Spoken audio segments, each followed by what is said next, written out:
Go on, Sean. Go on, Sean. Oh.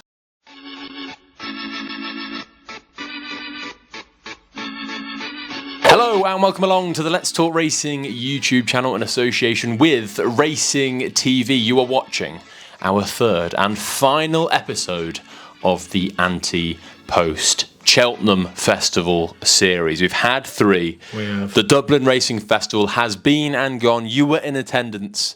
How was it? Oh, it was absolutely superb, Josh, I must confess. I don't want to rub it in too much, but it might have been the best one yet. Oh, don't say that. You can't say well, that. You look at it, Galopin des Champs, when he wins, the world's a good place. There's heaps of good novices coming out of it, and if it wasn't good enough, Paul Nolan's had an absolute sluice-up jobby, and me and Dad have ended up in the parade ring afterwards. Really? Oh, yeah, give it a biggie. We're going to be talking about every single race at the Dublin Racing Festival and what that means for Cheltenham, as well as give some anti-post selections at the end and general Cheltenham chat in between. Lots has changed since the last anti-post episode, so we're going to be putting up bets, talking about the big races and all that in between. So if you do enjoy this video, please hit that like button, subscribe to the channel if you haven't already. We've got 13,500 views on the DRF preview. Thank you ever so much for your support on that.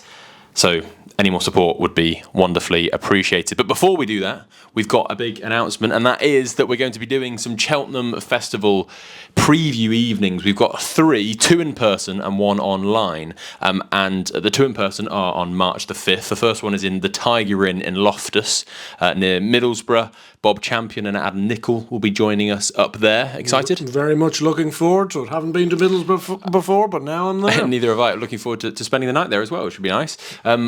We're going to have a nice romantic date somewhere, something like that. The following night, on the way up, Weatherby tube station or whatever it is. The following night, we're going to be at the preview night in Birmingham, which you always really, really enjoy. We've been there the last 2 years. It's been absolutely fantastic every single time. This time it's going to be in the Regency Hotel in Solihull with Chris Pitt and Charlie Post, the same panel that we had last year. Massively enjoyed that preview evening. All the links to those two will be in the description where you can get tickets. The Birmingham one, I think, tickets are absolutely flying for that.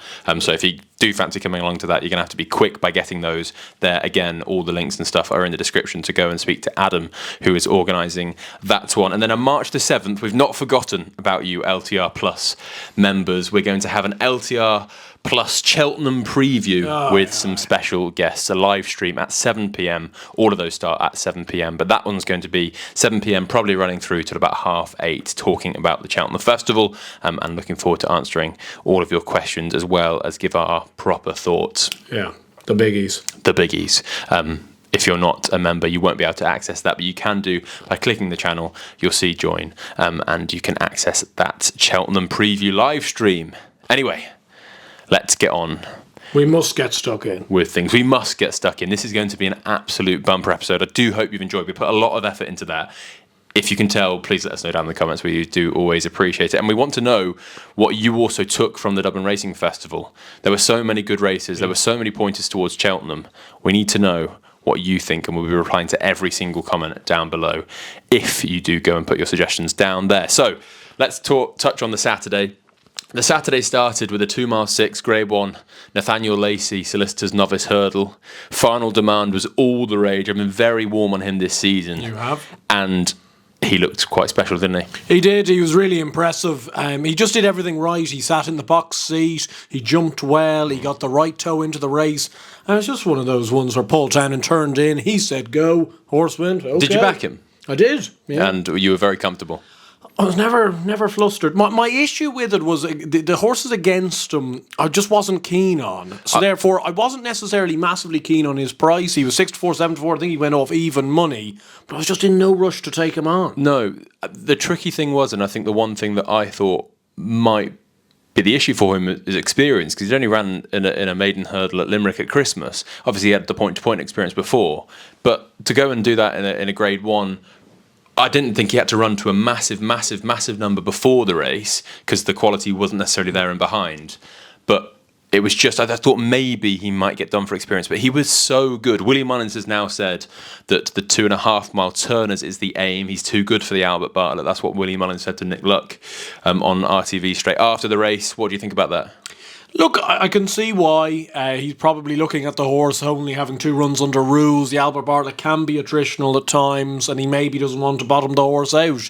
The horse showed a fair whack of speed, so you can understand why he's going down that route. Is that the tougher race, though? Certainly. Yeah, it definitely is the tougher race. And although he's got limited experience, the form does stack up. I think even if you look at his first start at Limerick at Christmas, second place Timmy Tuesday won on his next start at Ayr, and likewise with Will the Wise, he finished third, who won at Punchestown Maiden Hurdle on his next start. So the form is there, but then equally, I think it's easy to get carried away with a very impressive Willie Mullins novice hurdler. You've got to put it into some form of context. Wingmen finished second.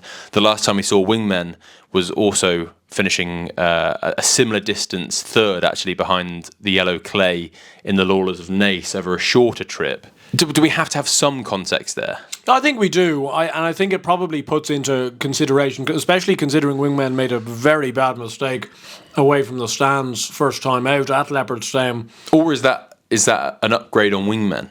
Potentially, depending on what you view him as, but people are viewing him as a handicapper. I view him as that. Yeah, so therefore, I think it's an impressive performance to put him away.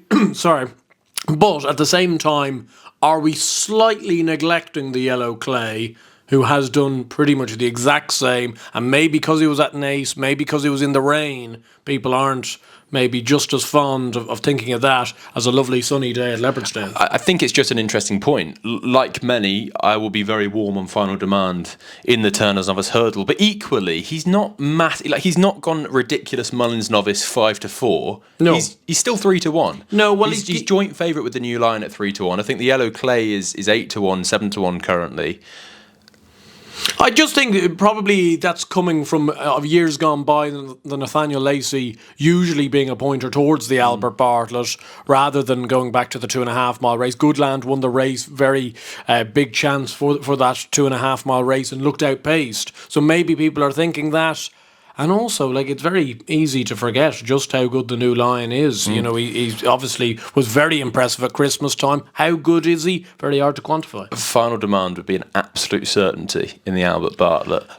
I think so. I think the only way he maybe wouldn't be is if it was a soft or real heavy ground Albert Bartlett and it just turned into an enormous slog. Mm-hmm. But I was just so impressed just how straightforward he was. There was absolutely nothing that you'd pick holes at. No. Possibly speed, turn of foot, but he might not need it. But so all right, let's talk about the turners. The New Lion and Final Demand, the Yellow Clay, let's say all three of them turn up. Where's your money going at this stage? Is it Final Demand, or do we need to really respect the fact that JP's gone and bought the New Lion and he's done what he's done? Of course we have to respect it. I think it would be on Final Demand, just because I'm not sure what the New Lion has quite beaten in the shallow hurdle. That being said, jockey tactics will very much play as well. I would be very disappointed, and it would be the wrong thing to do should Harry Skelton be ahead of Paul Town and going down to the last. Is he a quicker horse, the New Lion? Very much so, yeah. So that's... the New Lion wouldn't be disgraced in the Supreme. No. Final Demand would have no chance in the Supreme. Mm-hmm. So that answers that question. Maybe based on years gone by, maybe 5-6 years ago, the New Lion would have been really your archetypical 2 mile 5 novice hurdle horse that has the speed. Could be a 2 miler in time. As for perhaps Final Demand's more what we've been seeing, as you said in the Road to Cheltenham Christmas show that we did, that's more producing maybe Gold Cup horses of the future. Final Demand, certainly a Gold Cup horse, not a champion hurdle horse. He's seriously impressive. Right, the following race was the 2 mile Gannon City Recovery and Recycling Services Juvenile Hurdle Grade 1. Very good to get that out in one go. That is a tongue twister of all of them. I've been in the toilet practicing. And it was won by Hello Neighbour. What did you think of his performance in isolation? Yeah, he's good. He only does enough. He's still learning on the job. He's a little bit keen. His jumping is getting better. You have to look at his 2 flat runs as well, where he's hit the front and hasn't really done a whole pile. So maybe he's just that type of horse. Your overriding opinion must be... Is he good enough? That he's not. Okay. I just think that the Irish form is just that little bit stack below. And even though he might maybe just be that horse that might only do enough, I was still hoping, if he was going to win or if St. Lucie was going to win, it was going to be by 4 or 5 lengths, and then you'd be there going, okay, we've got something. In the end, he's kind of crawled in against Galileo Dame. With East India Dock and New Lambert, are they just simply too good for this lad, or is there a way that he can really feature, maybe travel behind one of them and just not quite see it out? How does the race work for him at Cheltenham? I think the thing that will help him is he has obviously been keen both times, but both times they've been relatively pedestrian gallops, and he's not going to get that in the Triumph Hurdle, whether it's either from East India Dock himself or whether it's just a rag that turns up on the day, and is 40 to 1 and goes out in front. So therefore you won't have a situation like you did at on Saturday, where it has to be kid gloves Keith kind of trying to manufacture this horse to settle. He might be able to settle better. It's hard to quantify with how he's finishing his races off, whether he almost barely gets 2 miles or whether he's just this lazy horse when he hits the front. I just think the 2 English horses have an awful lot more scope. Galileo Dam ran a great race in second. She absolutely flew home for Joseph O'Brien. I think she's interesting because I think they're going to go down the Triumph Hurdle route. That's what Joseph has said. But if she gets beat in the Triumph, when she could run well, she'll still be a novice for next year. Yep. So she could run in the Mares' Novice Hurdle. So she's one to keep on side, maybe long term. But out of the race, I thought Hello Neighbour, Galileo Dam and Lady Vega Allen, the first 3, would run in the Triumph. Yep. And everyone else, other than maybe St. Lucie, will run in the Boodles. Yeah, St. Lucie you wouldn't know what to do with at the moment. But no, the rest of them look like proper Boodles horses. Yeah, we need to tap into that because I think we've got more of a grip on the Boodles. Yeah, so we need to look at Galileo Dam's first hurdle start. She was beaten by Wendrock at Leopardstown at Christmas. I think they had a handicap in mind with Wendrock before running behind Hello Neighbour here. I think they definitely had the Boodles in mind. So I think he's definitely one with a chance in the race. Bacchanalian also finished 6th at the weekend. He's in the Boodles picture after winning at Fairyhouse on his start before the weekend. On Bacchanalian's second start over hurdles, he finished up the rear of Out for a Stroll, one of 4 possible goes for Joseph O'Brien. I think he's got a few in there. Yeah, he's very well stacked. Worth noting that Bacchanalian had to give the winner a stone on this occasion. Out for a Stroll was then beaten by Slurrican in a Punchestown handicap, and eyes were probably drawn to Total Look back in third. It was very much drawn, I suspect. That's a way of putting it politely. Yes, on Slurrican's start before that, he was beaten by Beyond Your Dreams for Joseph O'Brien, again in the same colours, the JP colours, as Out for a Stroll. Another possible Joseph contender is Naturally Nimble, but his Irish mark is possibly higher than it needs to be at 135 after beating Willie DeHue. I'd say so. I think those look incredibly inflated marks. Yeah. Willie DeHue has got 138. I don't know where they've got that. That's going to be crazy, especially when the British handicapper adds his say. Adds a couple of say. He might get 140. That's going to be very difficult for him to win. And then Joseph's also got another one called Put Your Hands Together, who won well at Cork and then was given a very interesting ride, to say the least, today by Mark Walsh at Fairyhouse. But that was a very important third run, which qualifies him for the Boodles. I'm not sure Mark had maybe winning on his mind. No. That being said, he did bump into a Rick, as the Let's Talk Racing viewers will know. Oliver McKinn, and you cheered that one home. Yeah. Although, I'm there going, no, Mark, no, put the stick down. Do go and watch that race, especially from the turn in, and just have your eyes on Mark Walsh in the JP McManus colours. And then we can't forget Holy See, who was also seen in an earlier replay behind Out for a Stroll. He finished second to Charles on his next start and has entered in that all-important Nace hurdle that's produced so many Boodles winners.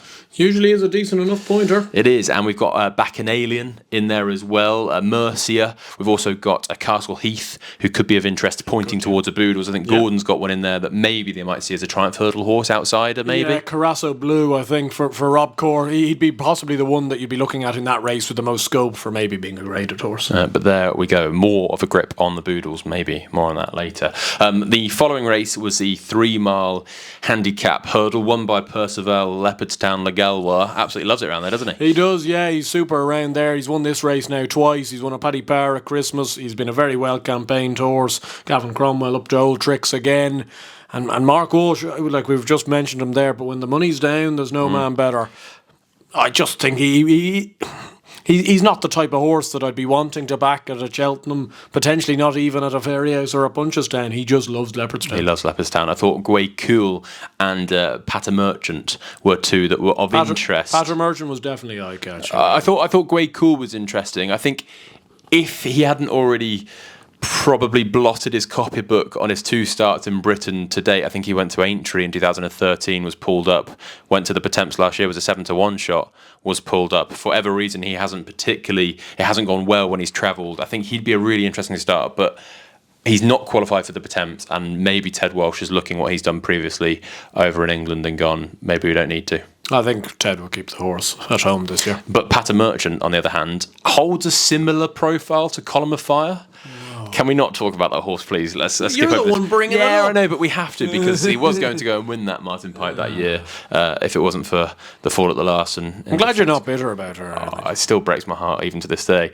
But he does have very good form. He finished, he beat Sounds Victorious in a bumper at Leopardstown at Christmas. Yeah. He beat Ion Lorenzo at the start of this season. Yeah. Pretty convincingly as well. He did, yeah. No, he's a nice horse, but it's very difficult with these horses to know just quite where they're going. I agree, but I do think now he's had 5 runs over hurdles. Yes, but Martin Pipe's on the cards. Potentially so, but Gordon seemingly has 10 for the Martin Pipe. That is true. It's hard to know. He's not going to run all of them in the same race. No, that is very, very true. Maybe they could still get him qualified for a Potemps or something like that. Maybe, yeah. Maybe. I wouldn't put that out. I'm not sure. He massively, massively loved the 3-mile trip at Leopardstown over the weekend, so I suspect he'll drop down and trip for a Martin Pipe. Then we need to move on to the Irish Arkle, where we saw Madgeborough. What did you think of Madgeborough? I thought he was good. Yeah, there's been an awful overreaction to this horse. I mentioned it in the Let's Talk Racing column this year this week, should I say, with the Arkle is certainly not over. Mark my words. How much did you mean that? Oh, do you think Madgeborough can beat Sergino? I do, yeah.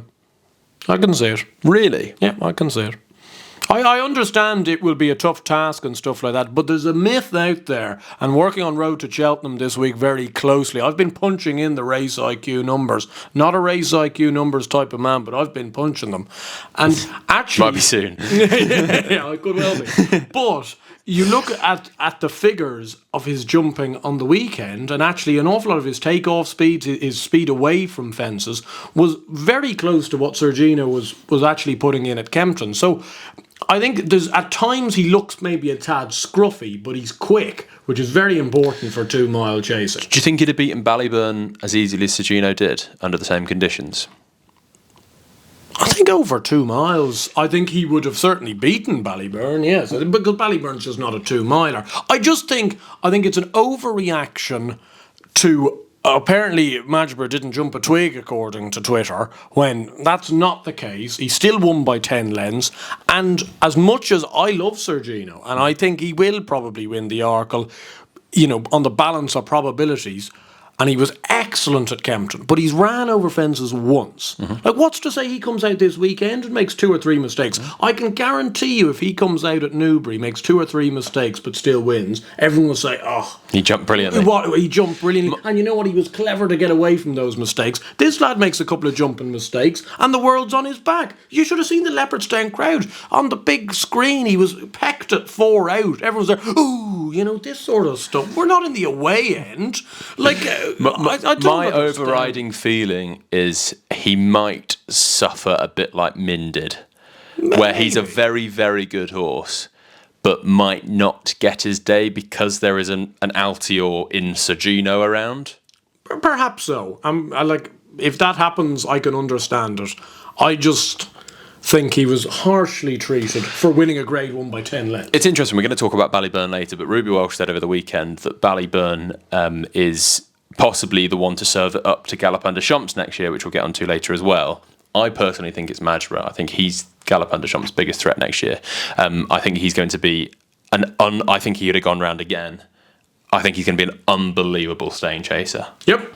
Top draw. All right, let's talk about Galopin Des Champs. One of the greats.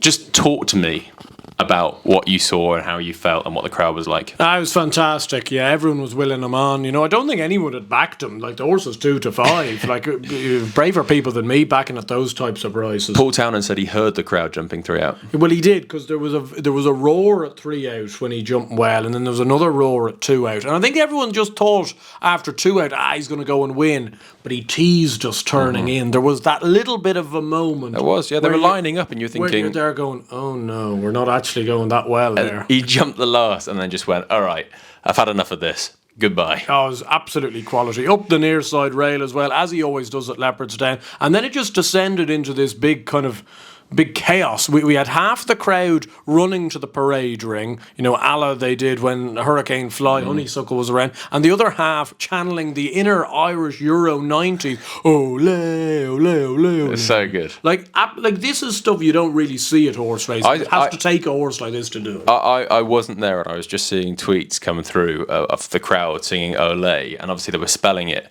like Ole Gunnar Solskjaer, and as a Man United fan, I was thinking they're singing Ole's at the wheel in the stands. It was amazing. We often get extremely excited. I definitely get extremely jumpy at young horses who could have it all. Yeah. We've spoken about Final Demand. We're about to speak about Copec de Board. But the ultimate dream is they become a horse as good as Galopin Des Champs. Yeah. And we're actually seeing it. He's a horse who could go and win 4 Gold Cups. We could be talking about the greatest staying chaser of all time. Yep. Like, it's genuinely not out of the question. If he goes and wins 4 Gold Cups, he'd achieved more than any of them. It's just the fact that he just keeps going to the well, and I suppose there is that worry, you know, is there going to be one day where it just all catches up with him? But, you know, you could be waiting an awful long time by the looks of it. Like, he's put in performances at Leopardstown. Like, I know I've only been racing at Leopardstown for 10, 12 years or so, but even my dad, who's been there 40, 50 years, has said, like, this is... You know, we're seeing stuff that he's never seen before, you know, in terms of just the longevity, the class, and he's beating good horses, making them look pretty ordinary. Like Factor 5 is a very good horse. I saw a couple of tweets asking what's the best horse Galopin Des Champs has beaten. Oh. But see, it's a very difficult... And I don't subscribe to that view, like, as in the snippiness about it. No, but it's a very difficult thing, though, because I think people forget how good some of the horses he ran against were, and I think time has shown that he's broken them. Like Brave Man's Game, when he ran in the Gold Cup, was a proper horse. Like, and he ran a proper race. Conflated that year was a proper horse, and he's broken them. Yeah, he's broken Jerry Calam as well. But I want to go back on it and maybe retract my statement saying he's in the conversation of being one of the all-time greats. I understand that there are some horses that achieved wonderfully amazing things. But like you say, with regards to class and what they're doing in 3-mile Grade 1 chases, it's only really the likes of Corto Stars that have done similar. What I love about him is he completely goes against everything that a modern racehorse should be. Yes. He's only won 5 of the last 9 Grade 1s he's ran in. Yep. He's been beaten 4 times. Yep. He's been beaten 5 times over fences. He's not one of these Altiors who's got 1-1-1 and won loads and loads of dross races or very weak races, and they've picked the right moment. He's gone to every single big engagement, and even when he's lost, he's ran well. But then he turns up on the big days at Leopardstown, at Cheltenham, and still goes and does it. Like, you don't need to wrap your horse up in cotton wool. No, do you not think that also adds to the allure of it? Like Corto Star was, I think, 2 from 6 at Cheltenham, you know, but yet is regarded probably over the last 25 years as the best horse we've seen, and rightly so, because he won 5 King Georges, he won 4 Betfair Chases. Like, I think the fact that he goes to Punchestown, he runs and goes out on his shield, but gets beat, but then can come back.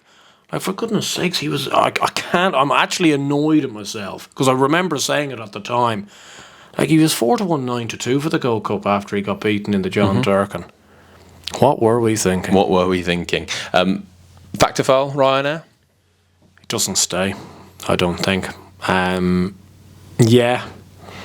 It'll be a shame, because you know, you want to see a horse as good as him running in the Gold Cup, and the Gold Cup could easily really fall apart here, but he's not going to stay in a horse I think box. he'll still run in the Gold Cup. Yeah, I really hope he does.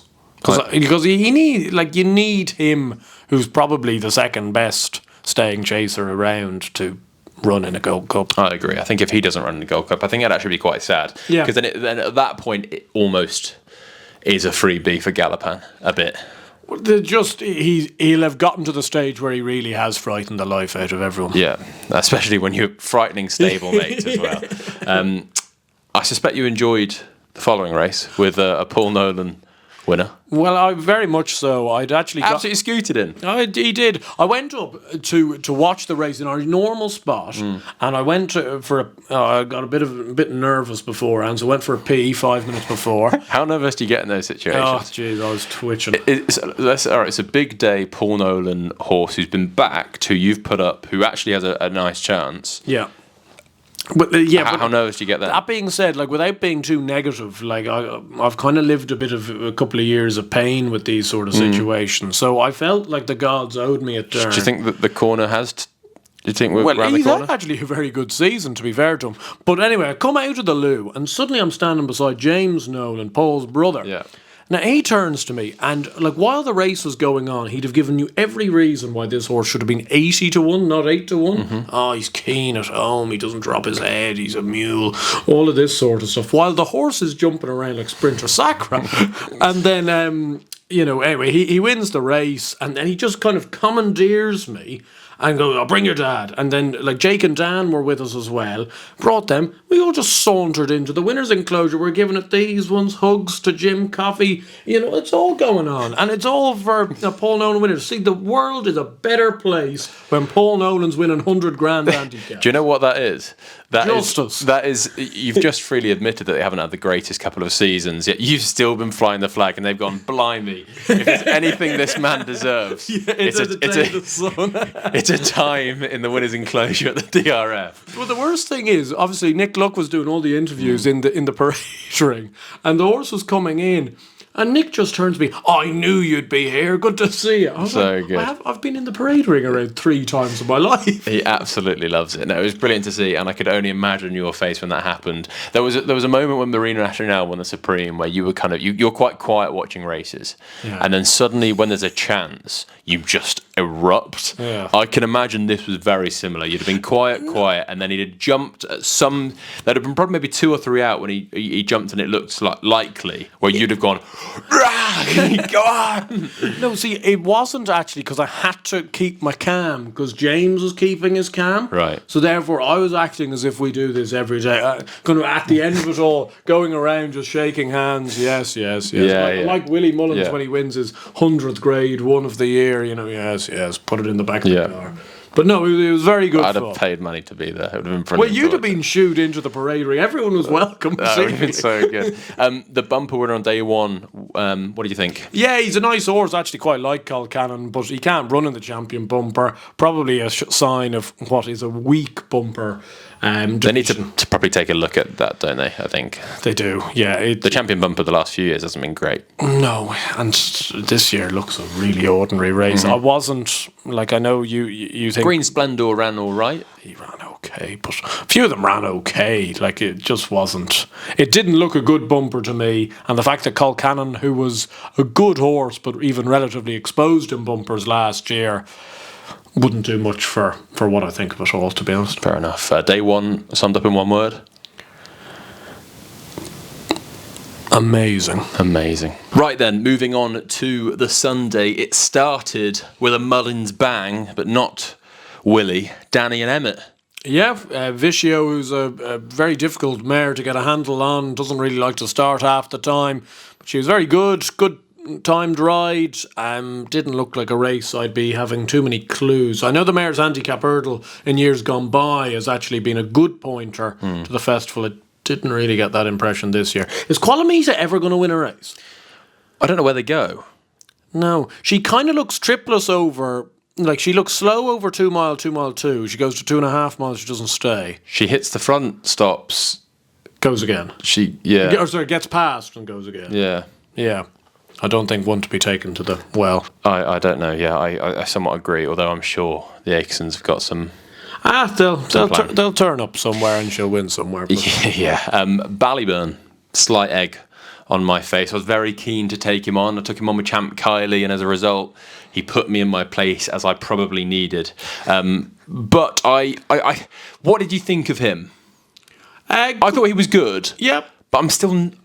I'm not convinced yet about the 3 miles. No, like he hit the line strong. He looked like he might get beaten at the last. So I suppose he showed a lot of battling tendencies, which is good. He jumped an awful lot better, which is good.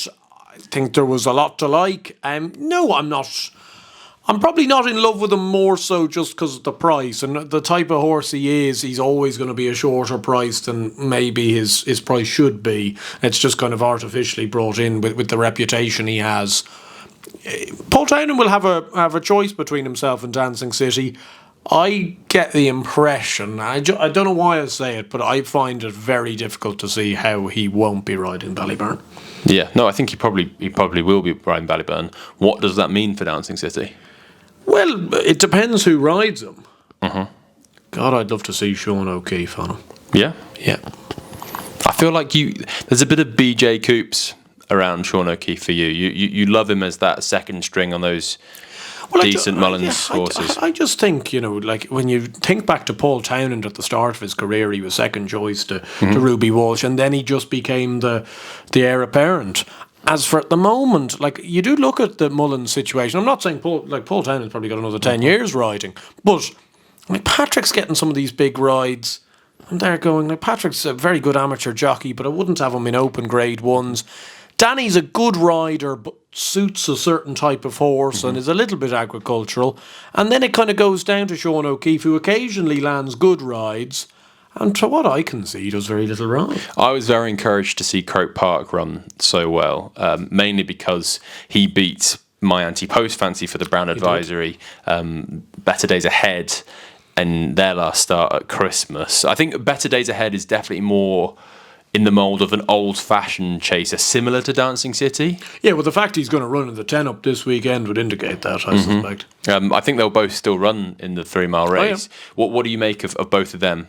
They're just a very different profile to a Ballyburn, aren't they? Of course, yeah. Better Days Ahead has to probably go and prove it. Dancing City horse, I've really grown to. Wasn't a fan of him last year. I'm definitely a fan of him this year. And Croke Park, must say, like a lot of people, including myself, have thrown a lot of stones at Croke Park. Like he doesn't seem to ever run a bad race at the moment. Like he was really good on the weekend. He was. Let's move on to the 2 mile Tattersalls Island Novice Hurdle.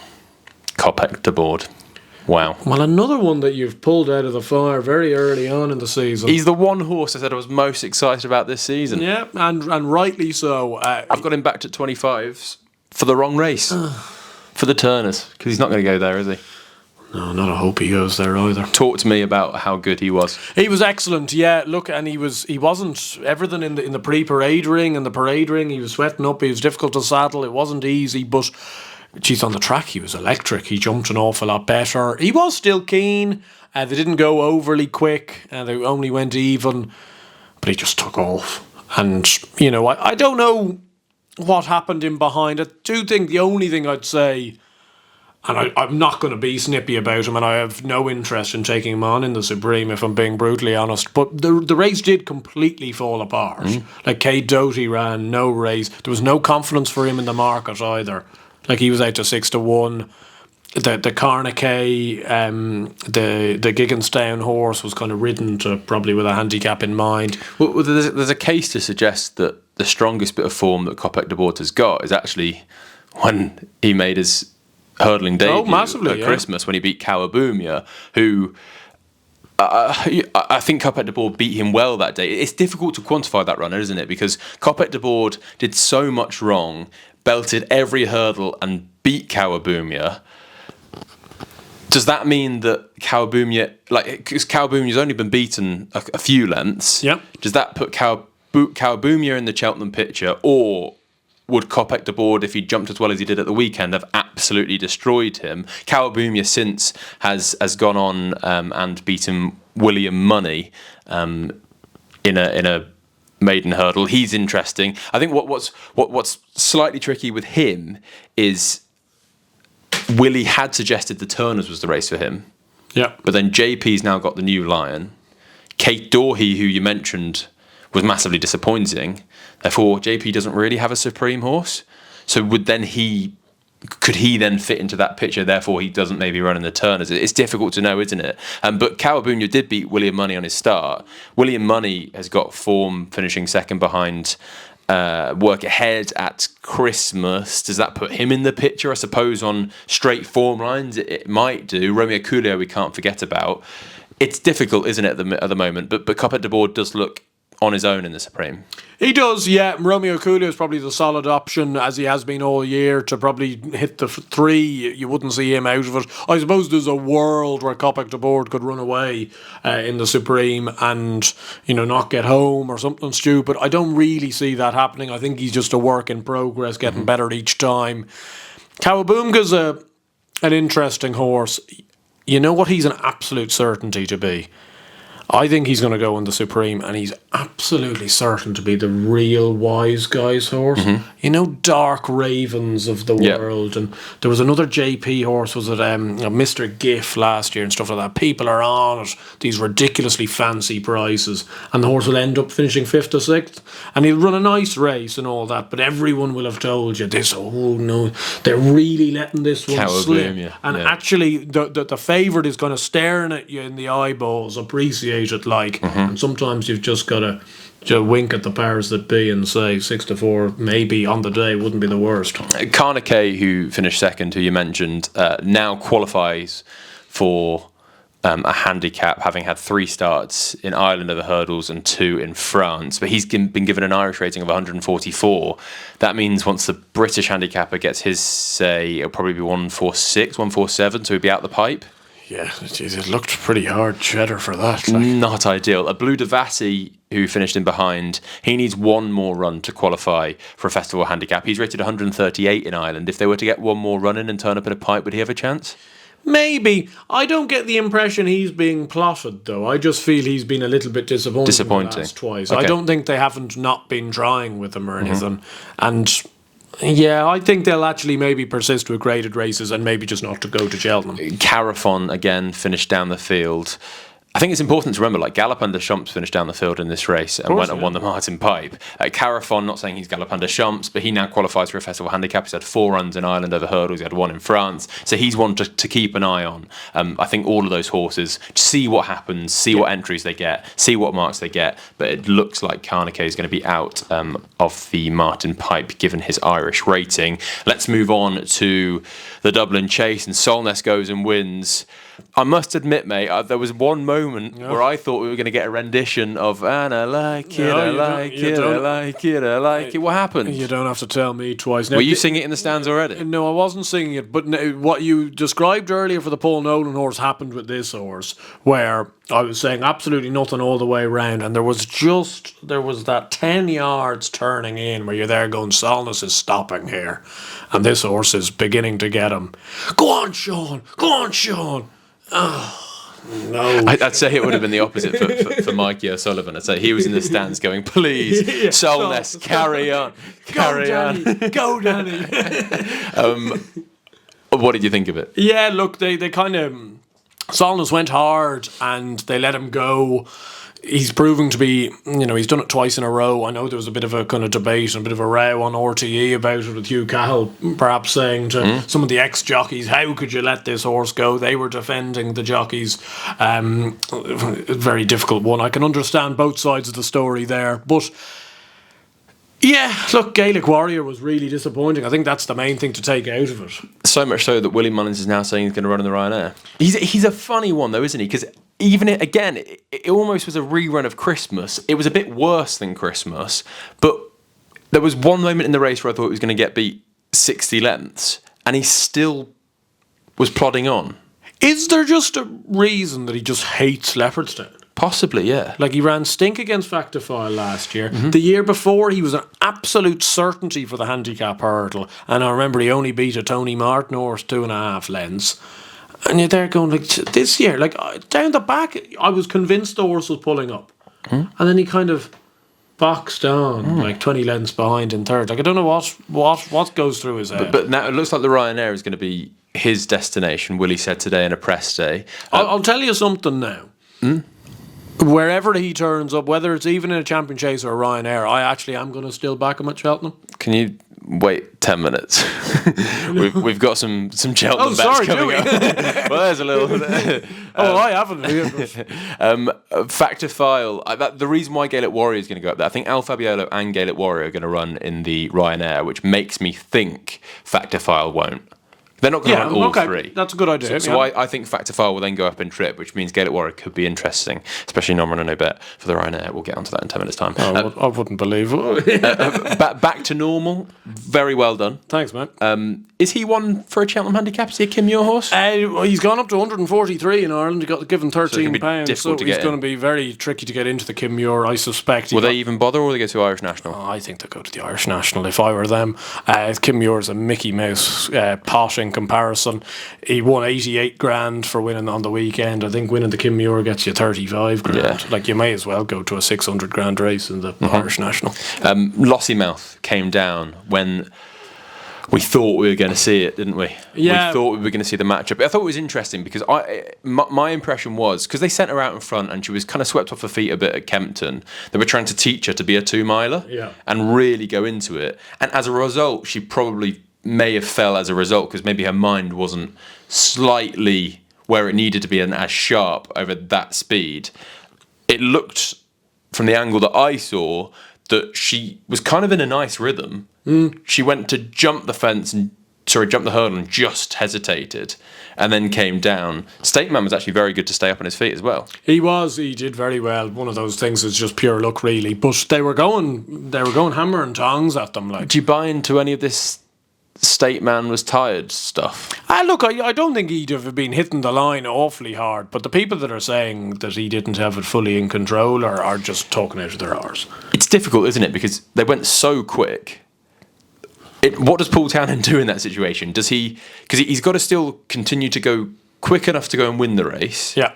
He's miles out in front, but equally you can slow down because you're a mile out in front. So it's quite a difficult... you've almost got to stop and go again. Yeah, it wasn't something that I suspect actually helped him, because you're there, you're taking a look around and gone, I'm genuinely a hurdle clear.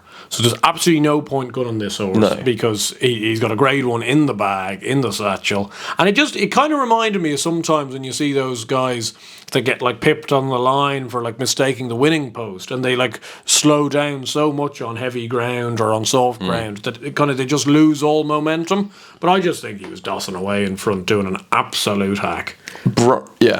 I don't think there's much to be said for it though. Like, the whole thing is it was just a shame. Lossie's still going to run the champion hurdle. It's going to be difficult, isn't it, after this prep? Yeah. Couldn't have her. Very, very difficult. Brighter Days Ahead, as a result, has shortened for the mares hurdle. Looks like decision's been made there. Yeah, seems to be a bit of an okey-dokey on the Betfair machine every day. You know, she comes in for the champion hurdle, she goes back out. I don't think any decision's been made, but I do think they're massively leaning towards the mares hurdle. Well, they just think she's a wreck. Some interesting person came up to me, though, on Saturday evening and posed the question to me that all of her family, I'm not saying she'll get beaten at Cheltenham in a mares hurdle, but all of her family have run poorly at Cheltenham. Yes, they have. Mighty Potter was awful at Cheltenham. Yep. Caldwell Potter looked awful at Cheltenham.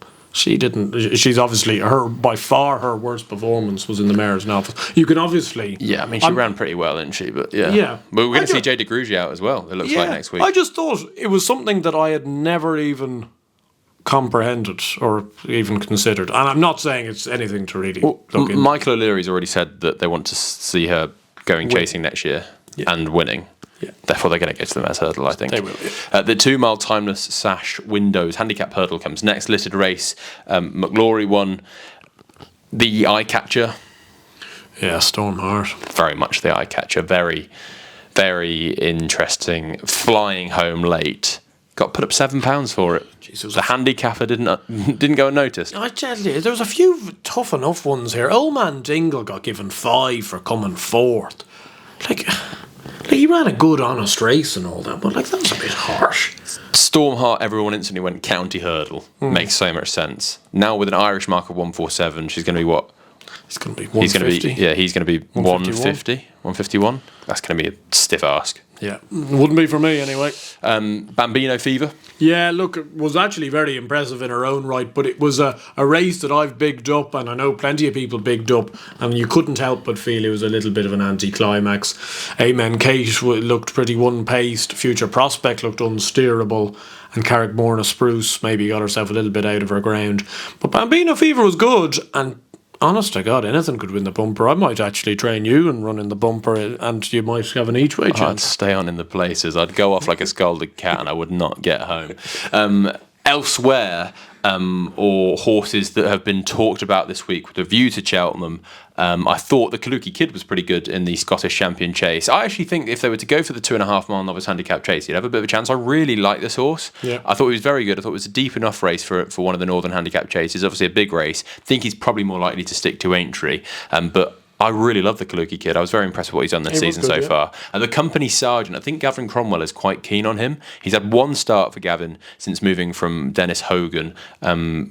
Pretty warm on his chances for the Coral Cup. That's the plan. Yeah, no, and you can very much see it. I suppose the Coral Cup though is he hasn't picked the easiest option. No, finished third behind Music of Tara on that only start for Gavin Cromwell. And then since the last time we made one of these videos, we touched on Masaccio looking very eye-catching, finishing third in a 2.5 mile novice handicap chase. He shortened for the Ultima. I think he's second favourite now. That'd be very short in my eyes. Yeah, is that not a little bit kind of owners obviously sponsor the race? Yeah. May have wanted to go for a chance like him, but I think he was 7-1 in a place at this time. Terrible price though. Oh, that's an awful price. Yeah.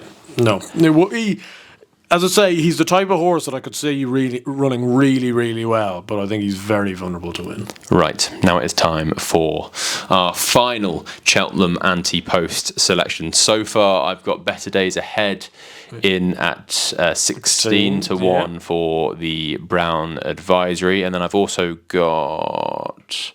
My head's gone here. You've got the Wall Park. The Wall Park at 10s. For the Pretempt. Who's now 7-1. And you picked out some Willie Mullins thing out of the clouds that I don't think we've even seen yet. Some Rich Richie thing for the Mares' Knots. Riska Bahia, yeah. Not sure we're going to see her. Hopefully she's out in the next week. If not, she won't be running in the race. So that one probably more than likely gone. Apologies, mine went completely blank then. Anyway, I'm going to fire through. How many have you got? I've got 3. I've got 3. That's very good. Let's go for it. I'll start. Go. And then you can go. The first one's relatively short. 3-1, non-runner, no bet in the Albert Bartlett. And it's the Yellow Clay. I looked at every single race at the Cheltenham Festival after the Dublin Racing Festival, and I thought the one race that was weakest was the Albert Bartlett. There's nothing in it. It's an ordinary race. Final Demand is not going to run. Half of them aren't going to run. Half of them have done absolutely nothing.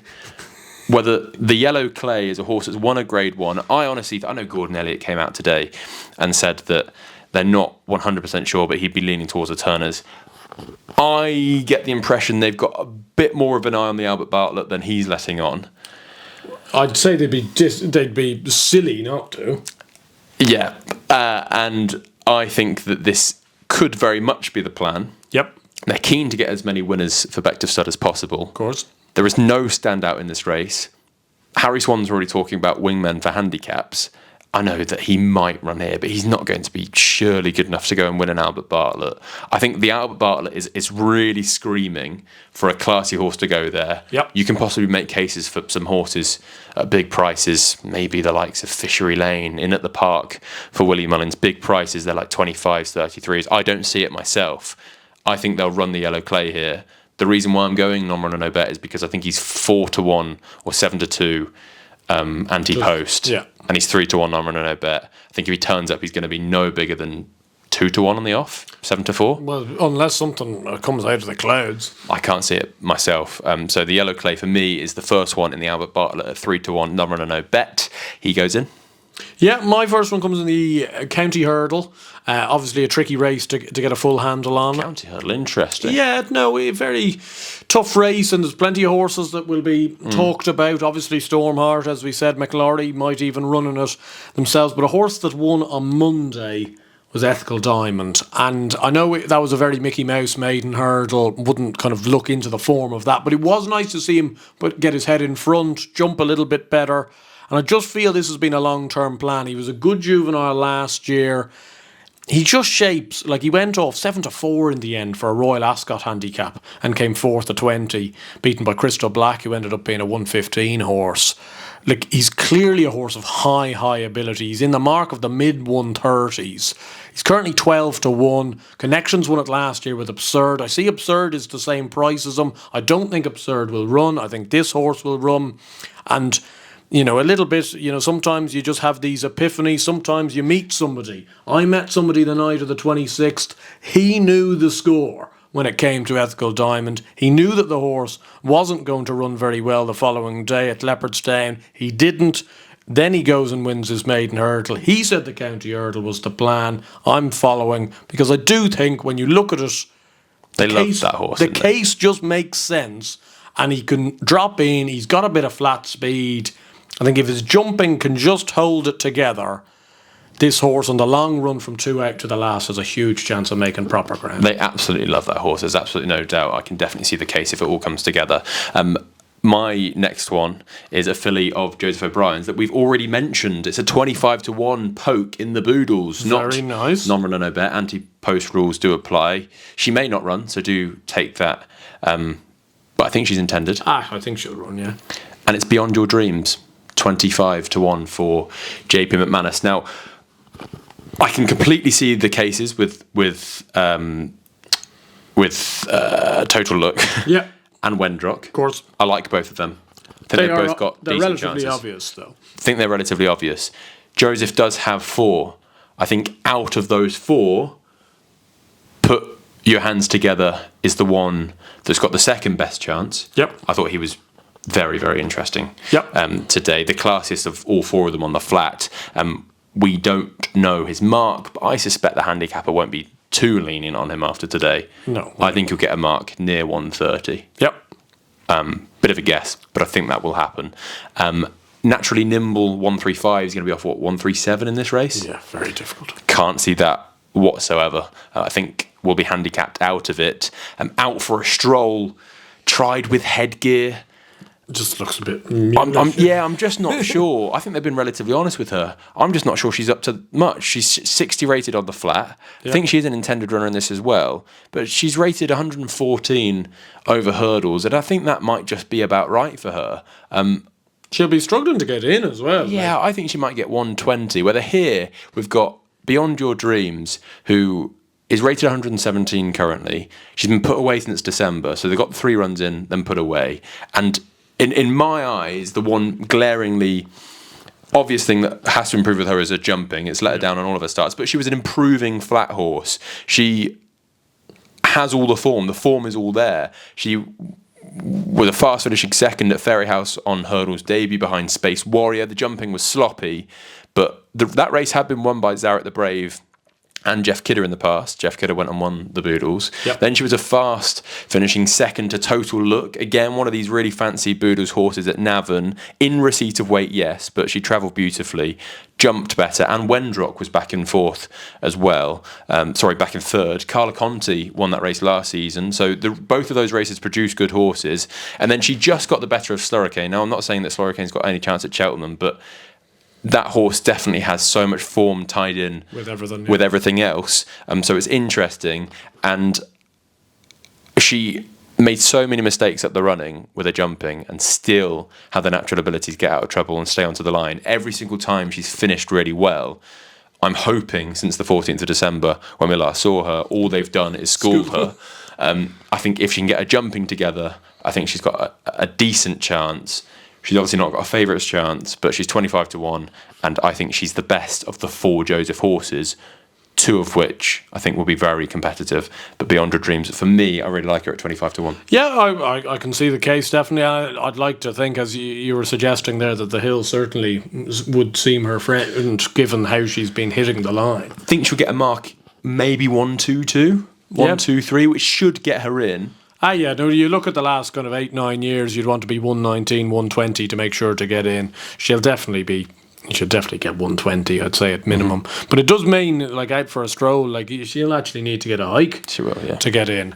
My second one comes in the Pertemps, a mare as well. This won't come as any surprise, a horse that I've hinted at before. Rhythm of a Dancer. Rhythm of a Dancer, Feet of a Dancer.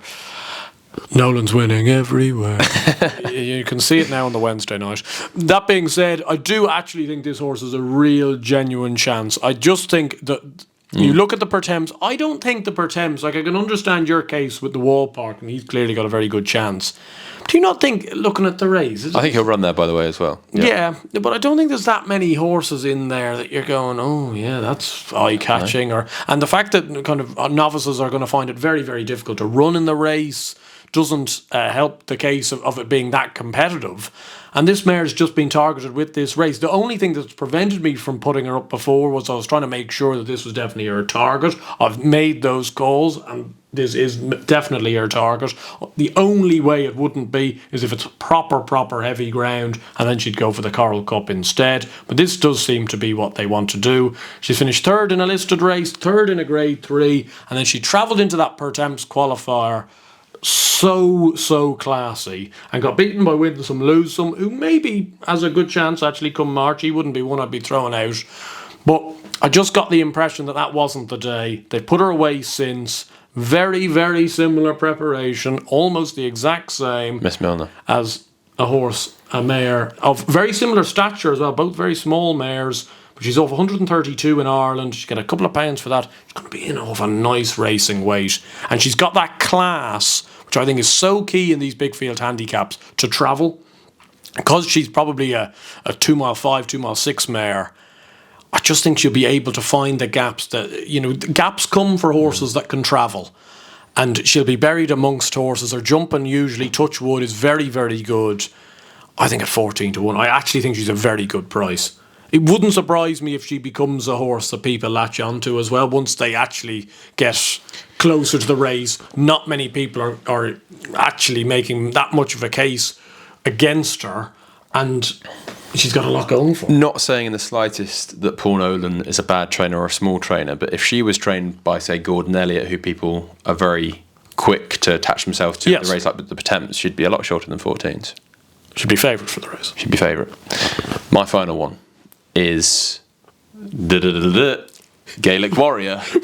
I've really put my foot in that one. For the Ryanair. I couldn't believe he was 7-2 non-runner no bet. That's a big enough price. It is a big enough price. Yeah. Because I personally don't think Factor File will run. Nope. I think Gaelic Warrior will run, and I think he'll be favourite as well. I think he'll be short favourite. Yeah. 7-2 is a great price, especially if you get your money back if he doesn't run. Yeah. It's going to be an ordinary enough race as well. It is. All of his best form has pretty much come at Cheltenham. Yep. None of it at Leopardstown. Nope. The last two starts at Leopardstown, he's actually not ran bad races, he's just not been great. Yep. I'm hopefully expecting improvement, especially for a step up and trip, which he has actually shaped. In fairness to him, on those two starts, he has shaped like a stayer. Yep. I think the Ryanair is going to be his race, and at the moment there isn't something glaringly obvious to take him on with in that race. So for me, it's Gaelic Warrior. Yeah, but he's a much different beast at Cheltenham as well. Like his record at Cheltenham is relatively exemplary. 7-2 for the Ryanair, number no bet. Yep, I can very well, as I said earlier in the video, I can see that, and probably will be backing that. My last one comes in the Boodles. I'm going to take a bit of a flyer as well. Have we seen this horse in the video so far? We have, actually, in amongst all the... Well, to be fair, if I'd found a horse in the Boodles that we haven't shown in the video thus far, I'd have really done very well. Horse is called Holy See, trained by William Durkin. He's 20-1, generally for the race. I just quite like his profile for it. He was a good flat horse over in France. He actually went off 5-1 in a listed race where Calandagan was running, and ended up finishing kind of 10 lengths behind Calandagan in fourth. So he has a really decent kind of level of form on the level. Came over to William Durkin, was very noticeably weak, out to 25-1 on hurdling debut in 4th, which is a race we've seen already down in Limerick, where he jumped pretty well, travelled into the race and then just weakened out of it, perhaps a little bit of race fitness going against him, and then was second at Naas last time out against Charles. Charles, a horse that's been very well, has a decent enough reputation coming over. Going to the Triumph? Yeah, I don't think he'll be winning a Triumph or anything, but he's got a decent reputation nonetheless. I think most importantly as well, this horse is running at Naas on Saturday in a race that clearly is being a very good pointer to this race before with the likes of Band of Outlaws. So therefore, that puts a lot of good ticks in my mind. He's going to get his 3rd run. I'd really like it, actually, if that Rob Gordon Elliott horse was pretty useful and maybe beat him, and he came 2nd or 3rd, and he ran another nice race, and he might be in off the low 120s. William Durkin at Eagle Fang in the race last year, who I think won the Naas race, then went off quite a short price for the Boodles. Disappointed there because of the ground, but then ended up winning a big handicap hurdle with the horse. So he does know how to do it, William Durkin. Obviously a family steeped in history. And I just think this horse is overpriced at 20-1, and he's the type of horse I'm going to have to back him now, and I have backed him now, because if he runs well at the weekend in that race, like he'll artificially shorten. That's just the way the markets will go. There we go. 3 horses each for the Cheltenham Festival. Happy with your team? Well, I'm happier with these 3 than the first 2, because the first 2 not looking so rosy. Not looking so rosy, but hopefully these 3 can turn the corner, just like Paul Nolan did Finally. at the DRF. He saw the light. Turning the corner. I've thoroughly enjoyed this series, mate. Thank you very much. No, I really enjoyed it, mate. And I hope you did enjoy that at home. If you did, please hit that like button, subscribe to the channel if you haven't already, and send it on to a friend who may have never watched us before. We'd be forever grateful, eternally grateful. And do also come and see us in Birmingham or Middlesbrough if you fancy a night talking about horses. Very much looking forward to being there a little bit earlier and also spending time there afterwards so we can have a good old chat about the Cheltenham Festival. Can't wait. See you in a bit.